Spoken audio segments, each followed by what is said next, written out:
Hey folks, Pete with the River Kings. Today we're all about replacing rudder lines. Let's get going. Quick shout out to Derek. He's the one who reminded me I need to do this on Nana as well. But I've been getting a lot of requests for this actually within the last month or two. I guess all the rudder lines are going out kind of at the same time.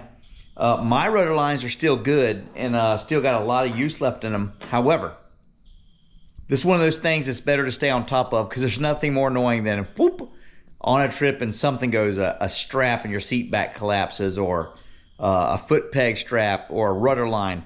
Those kind of things you have to pull over and fix it and maybe cobble something together to get through the end of the trip.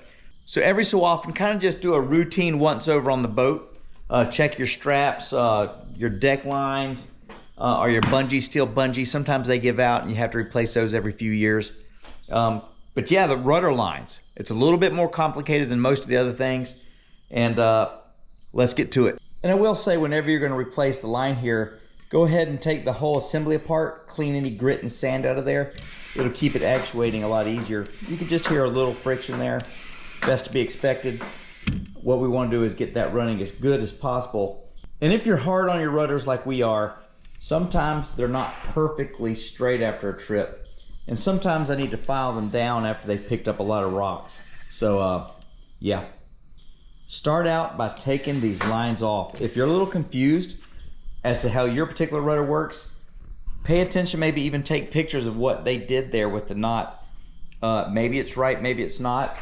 I've done it a few different ways over the years, and this is the way I've come up with that seems to work the best with no slippage. And so up here at the control section right behind my cockpit, or wherever yours is, it's best if it has a little bungee action. So I have a little length of bungee running through the pulley. And so that little bit of play the bungee introduces allows these rudder lines to be tensioned and tidy, but loose enough to actually work. You don't want to make that tight with just rope. It won't allow your rudder to work correctly. So I'm just going to cut off the lines here. I already did that. And then I'm going to go back here and untie the rope. Just take a little bit of rope here. I like to use 550 cord. Wrap it around a couple times and run it out past probably the cockpit. And that'll ensure you have enough line. You don't want to come up short. All right, so we have a term for things like this. It's called Gerber Type. Whenever a knot's really sunk in really well, it might be Gerber Type. So thanks, Ryan, for the little Gerber tools you passed out on the trip. I've been using mine for 2 weeks straight now. It's coming very handy. My other stuff is always kind of packed away with my gear, but these I've left out on the table here in the shop and I've been using them all the time. So this is the one I'm going to put in my repair kit because it's smaller and lighter. So thanks again to Ryan. This thing's awesome. But yeah, so basically you want to get this knot out, and it might be in there tighter than your fingers can grab. So just work the line until you can get it started, and then it'll start coming out.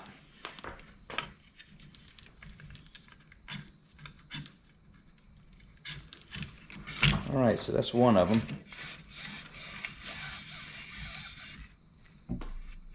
There. And what you can see happening is it's a girth hitch basically within those two lines. So see the girth hitch happening? There you go.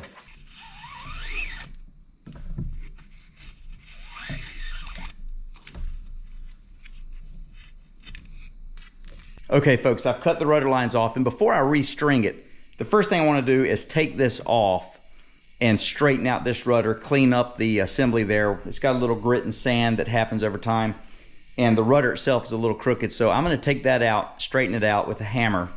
Fun little trick. You didn't know you could blacksmith a kayak, but you can. All right, this part is super simple.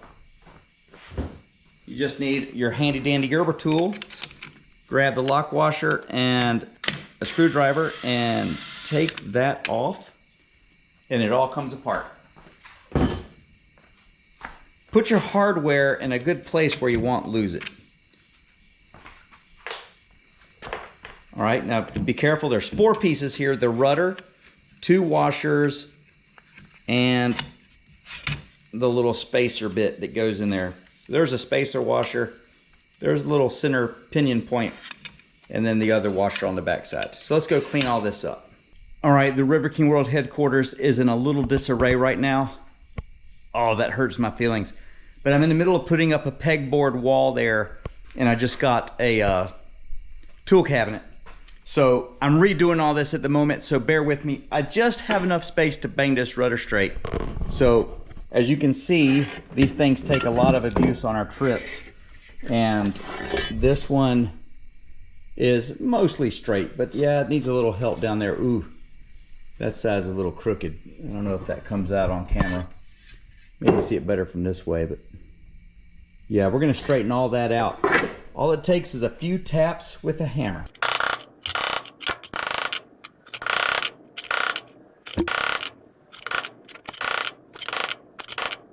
All right, folks, the rudder is straight like an arrow again.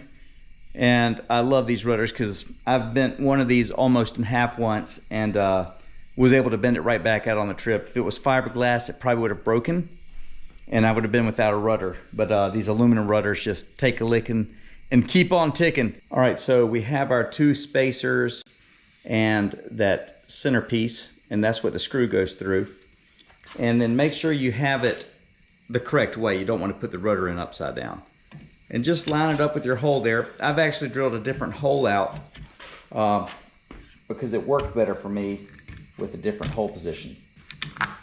Get it back in there.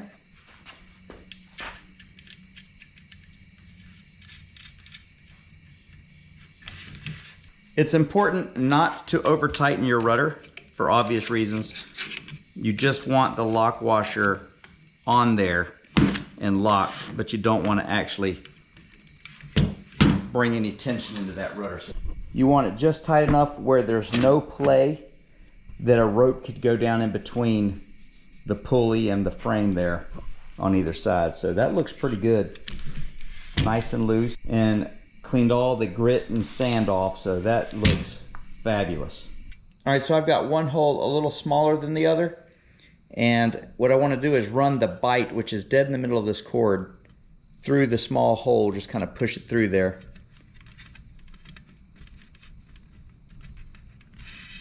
Good. Then I'll come back through the bite on the big hole. And the reason is I've got to fish one line through there. And then I will pull all the line through so that it's girth hitched. That's just a simple girth hitch. And then I'll decide which one needs to go back through to run the other side of the rudder. It doesn't matter at this point, just whatever one looks cleaner with all your knots. And I'm gonna just push that right back through, like so. Hope that made sense to everybody. Pull that tight. All right, that's pulled tight from both sides. That's not going anywhere. All right, one more time from the top. Run the bite through the smaller of the two holes. Turn and go right back through that big hole. And then what you want to do is run your other lines through that knot.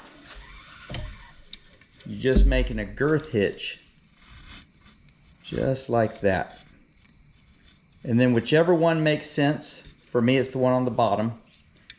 I'm going to run this one also through the bigger hole, so it comes out on the other side of the rudder.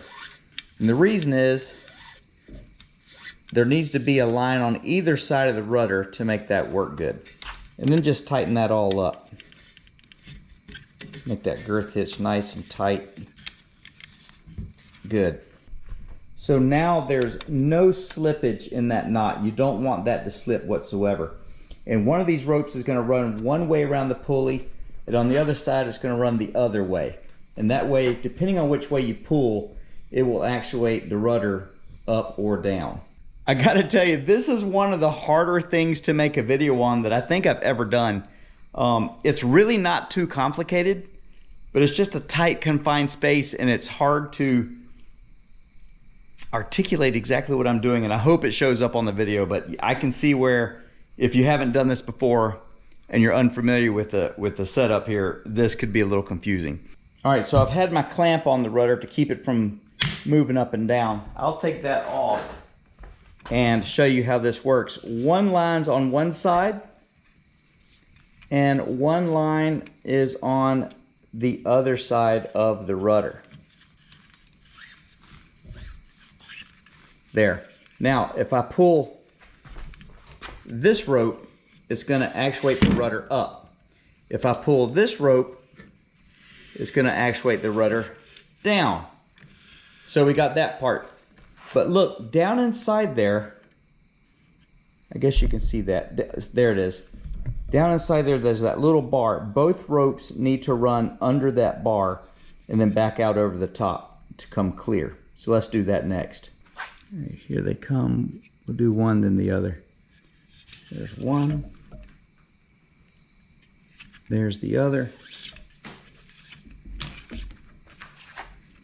Just keep them organized in there so it doesn't cross. There we go. All right, so now both rudder lines are under that little bar in there, that little pinion. And it doesn't matter which one you pull now, they can both actuate. All right, I'm getting my money's worth out of the clamp. I've got it down there again so that the rudder won't turn. And now I can pull on the cords and actuate the rudder without it turning everywhere. So pull on one side, and as you see, the rudder comes up. Pull on the other side, the rudder goes down. So it's working properly. Now we just need to run these lines on up and tension them with our control knobs. Okay, for the next piece for my control knobs on the Yukon, I like to have something plastic I can grab. And what I found way back when is these little bungee kits from Walmart. It's about a 6 or 8 inch loop of bungee, 1/8 inch bungee on this little plastic knob, and I just take it and cut the bungee out of it and use the knobs. Let me show you how I do it. So what you want is an 18 inch piece of 1/8 inch bungee, and run it through your pulley. If you don't have a pulley, you can just use a pad eye. That'll work just as well. But the Prijons come with this little pulley thing. And yeah, so I just run a piece of bungee through there and tie a big old knot. It's like an overhand with some extra loops in there. And I do that on both sides so that that big knot's down inside the ball. And it just sits there. And then I'll bring the rope in and I'll run it through. This can be tricky. Got it. I'll run it through the ball too. So there's one side of the control, and let's get the other one. It's best to pull that bungee out, get the rope started the best you can, and then let the bungee pull it through as well. So there's the other one. All right, now we have to get it. What I want to do is get the rudder in the back halfway between up and down, and then tie these off even. So let me show you what I'm doing with the rudder. You're probably going to need a clamp. So this is down and that's up. So halfway is going to be about right there. So what I want to do is clamp it right there where it will stay until I'm done tying off this rope. All right, so now all we have to do is tension the controls. So you basically want these control knobs to be the same because the rudder is in halfway up, halfway down. So these need to be halfway up, halfway down. So basically I'm just pulling these to where they sit, but they need a little bit of tension. So pull that bungee just a little bit, and you want to tie an overhand twice. There's probably a name for that knot. I don't know what it is. But you just go through it twice like you were doing an overhand, and then pretty that thing on up. Makes a bigger knob than just a simple overhand, and that won't pull through. So again, pull that just a little bit. Overhand, and then back through one more time like you're doing the overhand motion twice, and then just dress it up, make it look pretty, and there you go. You have a little tension left in the bungee. That's always good. You don't want it so tight there's no play, but that's just about right for the tension on the lines. They're kept out of the way here on the deck so they don't drape into the water or try to snag sticks or bushes when you go by. These are relatively exactly the same. and that's up and down. Now all we have to do is test it.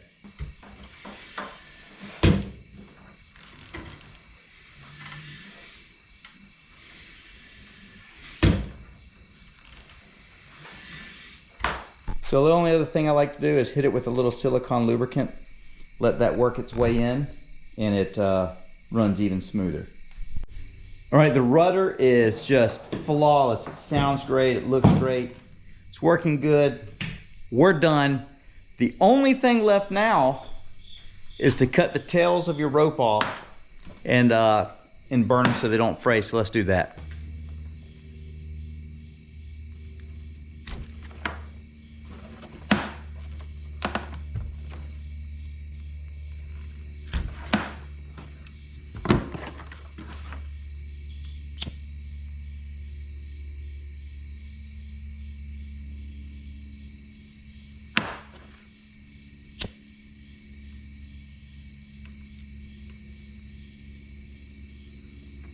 There is one last thing I'll do to my rudder every so often. I run my hand down the leading edge of the rudder, the side that is, facing forward as it travels down with the rudder deployed. And I'll hit rocks and gravel bars and all kind of stuff with that along the way. And over time, it can develop some burrs and some sharp ends. And this one doesn't feel bad, but let me show you what I do to get that knocked back down to smooth. I just use a simple little file.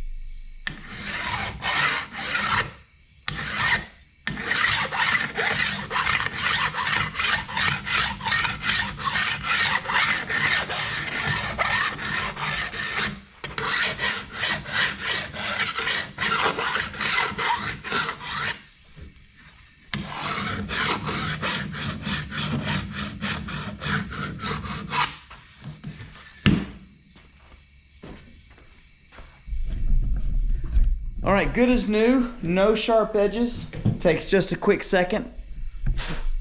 Blow your aluminum dust off because that looks sloppy and you don't want a sloppy looking boat. Really nothing else to do. Stay with us next time. We're gonna replace the carburetor and change the oil on Nana. See you next time.